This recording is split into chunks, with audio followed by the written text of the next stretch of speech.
Well, North America, I hope you had fun in our very limited time in the Kespa Cup, because just like that, it's already gone. Tournament's over, and I know the comments on the last video, trust me, I was looking at them all day. People were wondering, are we seriously going to talk about this tournament to this depth and this extent? To which I would say, this is the last bit of official League of Legends we get until January 24th. That's in a month and 2 weeks. Okay, we're getting nothing but think pieces on this channel for the next month and a half if the North American tag team thing doesn't end up materializing. So appreciate the times that we can actually talk about any bit of gameplay that we can and extrapolate any value that we can, whether you see that as fitting or not. I'm well aware this isn't part of the golden road and isn't going to be taken super seriously in 2 months from now. We're probably going to forget that it happened, all things considered. But it's still fun to talk about it and make it this bigger spectacle while we got it. Just have fun. Speaking of which, I have fun knowing that I'm not going to have to wake up at 7 a.m. in the morning, pull out my phone, groggy as hell, check the VODs. C9's down again at 15 minutes? What a surprise. Keep it going. Both teams are now officially out for North America at the Kespa Cup. Cloud9 finishing 5th, Team Liquid finishing in like that tie for what it would be 8th. I think, because they were 3rd in their group, but technically the groups were seeded it. Either way, let's talk about the 3 things that I personally learned from this Kespa Cup tournament about TL and C9 and what I think should lead to a very exciting lock-in tournament for North America based on what we saw here. The first thing is C9 might be best to play through Blabber. Now, the thing with this particular tournament is that obviously Otacon's still in the game. Feats are still in the game. We're playing on 2025 whenever next year is going to be an entirely different meta. Not only are Feats gone, Otacon's gone, Void Grubs are gone. These team fight moments are kind of just disappearing. Lane priority is going to become even more important due to how gold is spread out across the towers. Items are probably going to change up the meta, and the fact that you have quests, which again, combined with the tower gold, will probably mean that people are going to be more isolated in lanes, or like the laning phase might be a little bit more extended for 15 minutes, which could be a little bit more boring.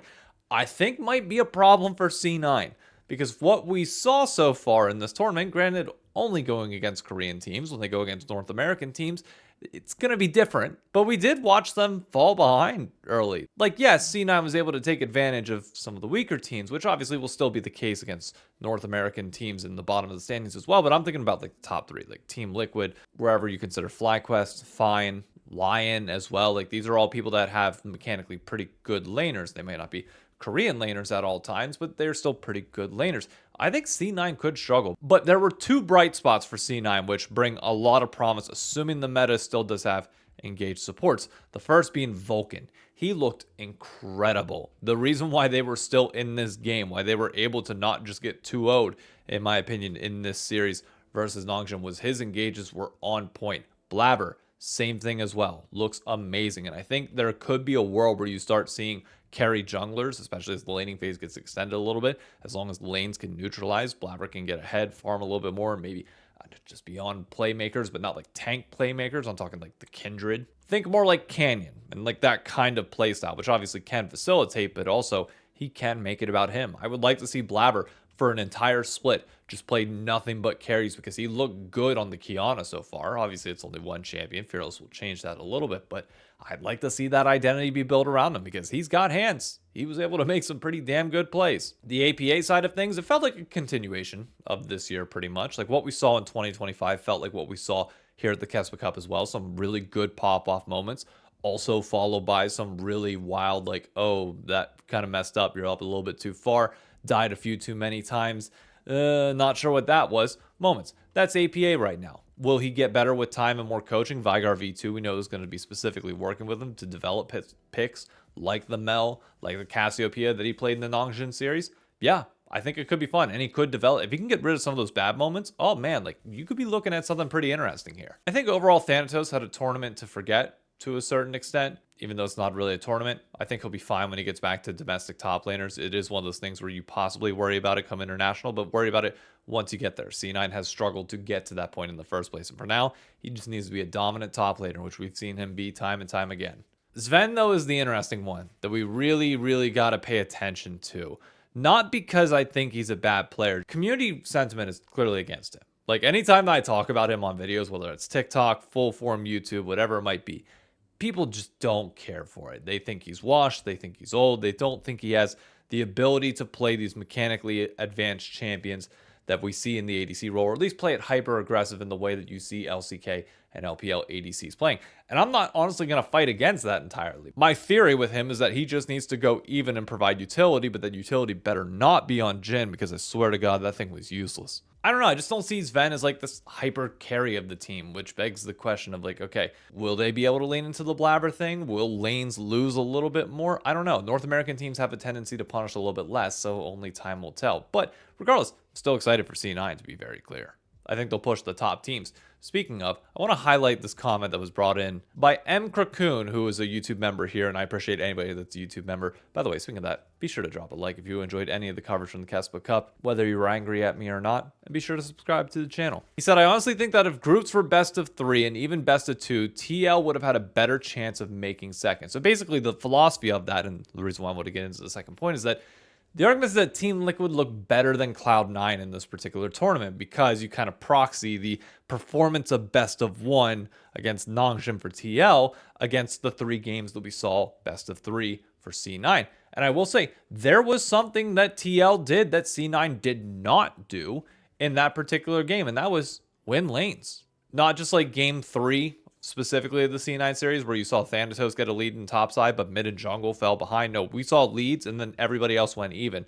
It was unfortunate that they chucked it away. But regardless, I think it's a very promising sign for TL, and exactly kind of what I expect to see from them next year. Quid is a CS god. He should have like the highest CS per minute in the entire league in 2026. Yawn, same thing. We know can be aggressive. They can win through lanes. Again, we talk about the meta change. What we saw here, to me, indicates that Team Liquid should be the favorites next year, without question. Core JJ and Jose Diodo's synchronization, or synergy, is the right word to use there, look pretty good already. Now, did they draft themselves into a hole against T1? Yeah. Was Quid off his game a little bit? Yeah. Was Morgan playing the best? No. But if you had to ask me who I think is going to be the best laning ADC and best laning mid lane, it's on TL, and that's enough to win you multiple series throughout the course of winter, spring, and into summer, assuming that the younger guys, or like the newer people in the league, don't keep developing their hands, because it's always the young guns that you need to be looking out for as potential rivals to the existing crowd or existing group of top talent. But that's all you can really say about the teams. I mean, it was 4 days, a few games and such. Question is, would you want them going back next year? Like, now that we've gone through this Kespa Cup experience of having North American teams at this tournament, I'll be honest with you, yeah, I wouldn't mind them going again. I think it's a great chance to see how we measure up against the middle teams of the LCK, regardless of whether they're trying full strength or not. It's still entertaining.